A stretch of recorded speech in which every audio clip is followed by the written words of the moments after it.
السلام علیکم ورحمۃ اللہ وبرکاتہ۔ امید ہے آپ سب حضرات خیر و عافیت سے ہوں گے۔ معزز ناظرین، آج کی اس ویڈیو کا اہم مسئلہ یہ ہے کہ بعض احباب ہمارے یہ پوچھتے ہیں کہ جب ہم غسل کریں، غسل خانے میں جب ہم نہانے کے لیے جائیں تو کیا ہم غسل خانے میں برہنہ ہو کر، ننگے ہو کر کر سکتے ہیں یا نہیں؟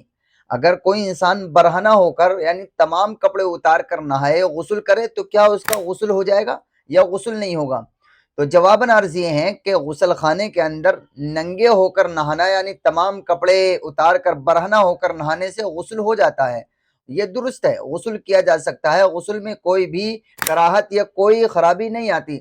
لیکن بہتر اور مناسب بات یہی ہے، زیادہ اچھی بات یہی ہے کہ آپ جب غسل خانے میں نہائیں تو وہاں بھی تہمت باندھ کر نہائیں، یہی شریعت کا منشا ہے۔ لیکن اس کا یہ ہرگز مطلب نہیں ہے کہ اگر آپ برہنہ ہو کر نہائیں گے تو غسل نہیں ہوگا، غسل ہو جائے گا۔ اگر آپ برہنہ یعنی ننگے ہو کر بھی نہائیں تب بھی غسل ہو جائے گا، لیکن بہتر یہی ہے، اچھی بات یہی ہے اور غیرت کے مطابق بھی بات یہی ہے کہ آپ جو ہے تہمت باندھ کر غسل خانے میں نہایا کریں۔